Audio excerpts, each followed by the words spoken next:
ఇది కార్మిక కంట ప్రభుత్వం, కార్మికులను గోసబెట్టే ప్రభుత్వం, ప్రజలను గోసబెట్టే ప్రభుత్వం, మానవత్వం లేని ప్రభుత్వం. ఈ దుర్మార్గాన్ని మేము తీవ్రంగా ఖండిస్తా ఉన్నాం.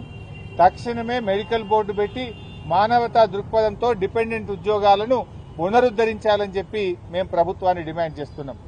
ఇవాళ రేవంత్ రెడ్డి ప్రభుత్వం వచ్చినాక సింగరేణిని ప్రైవేట్ పరం చేసే కుట్ర జరుగుతా ఉంది. సింగరేణి అప్పుల్లో కూరుకుపోతా ఉంది. సింగరేణికి ఒక్క రూపాయి కూడా బొగ్గుకు డబ్బులు ఇస్తలేరు. కరెంటు తీసుకొని కూడా ఈ ప్రభుత్వం డబ్బులు ఇస్తలేదు. Neither Transco is paying not Genco is paying. Current తీసుకొని ట్రాన్స్కో సింగరేణికి డబ్బులు కట్టలేదు, బొగ్గు తీసుకొని జెన్కో సింగరేణికి డబ్బులు కట్టలేదు. సింగరేణి అప్పుల పాలైపోయి ఓడీ తీసుకొని ఇలా జీతాలు ఇచ్చే పరిస్థితి వచ్చింది. ఓడీ తీసుకుంటే తప్ప బ్యాంకులో అప్పు తెస్తే తప్ప జీతాలు ఇవ్వని పరిస్థితికి సింగరేణి నెట్టివేయబడ్డది. దాదాపు 50,000 కోట్ల అప్పుల్లోకి సింగరేణి కూరుకుపోయింది. ఇవాళ ముఖ్యంగా రేవంత్ రెడ్డి గారు వచ్చిన తర్వాత ఈ కాంగ్రెస్ ప్రభుత్వం నుంచి చెల్లించాల్సిన డబ్బులు ఒక్క రూపాయి అటు ట్రాన్స్కోకు ఇటు జెన్కోకి ఇస్తలేదు. ట్రాన్స్కో జెన్కో అటు సింగరేణికి ఇస్తలేదు. లాస్ట్కి ఇవాళ సింగరేణి కార్మికులకు జీతాలు కూడా పడని పరిస్థితి వచ్చింది. నవరత్నాల్లో ఒకటైనటువంటి ఇవాళ క్యాష్ రిచ్ కంపెనీ అయినటువంటి సింగరేణిని ఇవాళ ప్రైవేట్ పరం చేసే కుట్ర ఇవాళ రేవంత్ రెడ్డి కాంగ్రెస్ ప్రభుత్వం చేస్తా ఉంది. దీన్ని తీవ్రంగా ఖండిస్తా ఉన్నాం. సింగరేణికి డబ్బులు చెల్లించాలని ప్రభుత్వాన్ని మేము డిమాండ్ చేస్తా ఉన్నాం. బట్టిగారే ఆర్థిక మంత్రి, బట్టిగారే సింగరేణి మంత్రి.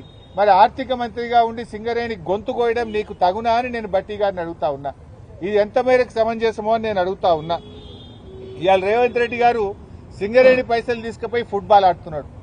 నీ అయ్య సొత్తాన్ని తీసుకుపోయినావా? నీ ఫుట్బాల్ షోకుల కోసం, నువ్వు ఫోటోలు దిగడం కోసం సింగరేణి 10 కోట్ల రూపాయలు ఏ రకంగా తీసుకుంటావు? ఒకవైపు కార్మికులకు జీతాలకు పైసలు లేవు, అప్పులు తెచ్చుకొని బ్యాంకుల్లో ఓడీలు తెచ్చుకొని సింగరేణి సంస్థ ఆగమైతుంటే నీ ఫుట్బాల్ షోకుల కోసం 10 కోట్ల రూపాయల సింగరేణి డబ్బును నువ్వు ఏ రకంగా వాడతావు? గతంలో సిఎస్ఆర్ డబ్బు, సింగరేణి డబ్బు బీఆర్ఎస్ ప్రభుత్వం ఉన్నప్పుడు వాడితే ఆ పిల్లల కోసం వాడినాం. సింగరేణి పిల్లలకు ఒక మెడికల్ కాలేజీ పెట్టడానికి వాడినాం, లేదా ఒక స్కూళ్లు కట్టడానికో, కాలేజీలు కట్టడానికో, మంచినీళ్ళు ఇవ్వడానికో వాడినాం. నువ్వేమో ఫుట్బాల్ షోకుల కోసం వాడుతున్నావు. నువ్వు ఫుట్బాల్ ఆడడానికి సింగరేణి డబ్బే కావాలా నీకు? సింగరేణి కార్మికుల కడుపు కొట్టాలన్నా నువ్వు? ఏ రకంగా నీకు మనసు వచ్చింది సింగరేణి డబ్బులు తీసుకోవడానికని నేను అడుగుతా ఉన్నా. ఇది దుర్మార్గమైన ప్రభుత్వం.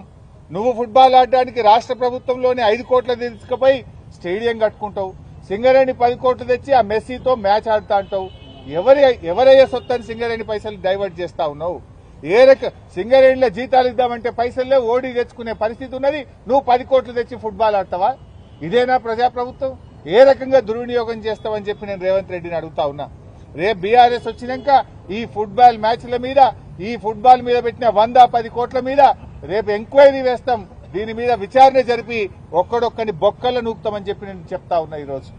మరి అదేవిధంగా ఈరోజు మళ్లీ కూడా నేను భట్టి గారిని, ముఖ్యమంత్రి గారిని కోరుతా ఉన్నా. సింగరేణి మీ కాంగ్రెస్ మేనిఫెస్టోలో ఏం చెప్పారో ఒక్కసారి చూడండి. బోనస్ పెంచుతామన్నారు, లాభాల్లో వాటా పెంచుతామన్నారు, నెలకు 2 సార్లు మెడికల్ బోర్డు పెడతామన్నారు. చాలా హామీలు ఇచ్చిండ్రు, అన్ని తుంగలో దొక్కిండ్రు. సొంత ఇంటి పథకం తెస్తాం, ప్రతి కార్మికుడికి ఇల్లు కట్టిస్తామన్నారు. ఇంటి పథకం పోయింది, ఉన్న బోర్డు పోయింది, లాభాల్లో వాటా పోయింది. లాభాల్లో వాటా కూడా జిమ్మికి చేసిండు రేవంత్ రెడ్డి. మొత్తం ఎంత లాభాలు వస్తే దాంట్లో వాటా ఇస్తారా? దాంట్లో సగం పక్కకు పెట్టిండు. మొన్నటి సంవత్సరం ఎంత వచ్చిందంటే వాటా దాదాపు 6,394 కోట్లు లాభం వస్తే 6,394 కోట్ల మీద బోనస్ ఇవ్వాలన్నా దాన్ని ఏం చేసిండు? భవిష్యత్ అవసరాలు అని చెప్పి పక్కకు పెట్టి 2,360 కోట్ల రూపాయల మీదనే బోనస్ ఇచ్చిండు. బోనస్ ఏమో వాటా పెంచినట్టు చూపిస్తాడు, అసలు పర్సంటేజ్ ఏమో తగ్గిస్తాడు. అంటే నువ్వు మొత్తం వచ్చిన లాభాల మీద బోనస్ ఇస్తావా? సగానికి సగం తగ్గించి ఆ సగం మీద నేను ఇంత శాతం ఇచ్చినమని బోగస్ మాటలు మాట్లాడతావా నేను అడుగుతా ఉన్నా. మొత్తంగా ఈరోజు సింగరేణి ప్రైవేట్ పరం చేసే కుట్ర జరుగుతా ఉంది. దీని మీద బీఆర్ఎస్ పార్టీ రేపు ప్రజా పోరాటానికి సిద్దమవుతుంది. నేను భట్టి గారిని కోరుతా ఉన్నా, తక్షణమే మెడికల్ బోర్డు పెట్టి కార్మికుల పిల్లలకు ఉద్యోగాలు ఇవ్వండి. లేదంటే ఆ కార్మికుల్ని తీసుకొని వచ్చి నీ ఇల్లు ప్రగతి భవన్ ను ముట్టడిస్తామని చెప్పి కూడా భట్టి విక్రమార్క గారిని నేను హెచ్చరిస్తా ఉన్నా. మరో ముఖ్యమైన విషయం, ఈరోజు ఇవాళ జర్నలిస్టులను అక్రమంగా రాష్ట్ర వ్యాప్తంగా అరెస్ట్ చేస్తా ఉన్నారు. రాష్ట్ర వ్యాప్తంగా అరెస్ట్ చేసిన జర్నలిస్టులను వెంటనే విడుదల చేయాలని చెప్పి బీఆర్ఎస్ పార్టీ డిమాండ్ చేస్తా ఉంది. ఈ జర్నలిస్టుల అక్రమ అరెస్ట్ ను బీఆర్ఎస్ పార్టీ తీవ్రంగా ఖండిస్తా ఉంది. నువ్వేం చెప్పినావు రేవంత్ రెడ్డి? 6 గ్యారంటీలతో పాటు 7వ గ్యారంటీ ప్రజాస్వామ్య హక్కు, ధర్నా చేసే హక్కు మేం కల్పిస్తామని చెప్పినావు. ఇవాళ జర్నలిస్టులు కనీసం బండి దిగి గేట్ కాడికి పోకముందే అరెస్ట్ చేస్తున్నావు. వాళ్ళు ప్రజాస్వామ్యయుతంగా ధర్నా చేసే అధికారం లేదా? దరఖాస్తు ఇచ్చే హక్కు లేదా? మరి నువ్వు ఆ రోజు నీ మేనిఫెస్టోలో మొదటి పేరాలోనే చెప్పినావు ప్రశ్నించే హక్కు, ప్రజాస్వామ్య హక్కు 7వ గ్యారంటీగా ఇస్తున్నా అని చెప్పినావు. ఇవాళ రాష్ట్ర వ్యాప్తంగా జర్నలిస్టుల గొంతు కోసినావు. అందరినీ కోసినావు. ఇవాళ రైతుల్ని కోసినావు, కార్మికుల్ని కోసినావు, విద్యార్థుల్ని గొంతు కోసినావు, నిరుద్యోగుల గొంతు కోసినావు. లాస్ట్ కు ప్రజాస్వామ్యంలో 4వ పిల్లర్ అయినటువంటి జర్నలిస్టుల గొంతు కూడా కోసినావు కదా. ఇవాళ కేసీఆర్ గారు ఉన్నప్పుడు 26,000 అక్రిడేషన్ కార్డులు ఇచ్చారు.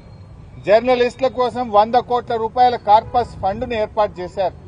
కరోనా వస్తే జర్నలిస్టులను కాపాడుకున్నారు. జిల్లాల్లో జర్నలిస్టులకు ఇండ్ల స్థలాలు ఇచ్చింది బీఆర్ఎస్ ప్రభుత్వం. రేవంత్ రెడ్డి వచ్చిన తర్వాత ఆ రోజేమో గొప్ప గొప్పగా చెప్పిండు, గవర్నమెంట్లకు వస్తే చాలు, ఓడదాటేదాకా ఓడమల్లప్ప, ఓడదాటినాక బోడమల్లప్ప. ఆనాడు ఏం చెప్పిండు? మేము అధికారంలోకి వస్తే జర్నలిస్టులకు ఇండ్లు కట్టిస్తాం, ఇండ్ల స్థలాలు ఇస్తాం, యూట్యూబ్ వాళ్ళకి ఇస్తాం, సోషల్ మీడియాకి ఇస్తాం, ఇంకా అక్రిడేషన్ కార్డులు పెంచుతా అన్నాడు. ఇవాళ ఏం చేసిండు? 26,000 మందికి కేసీఆర్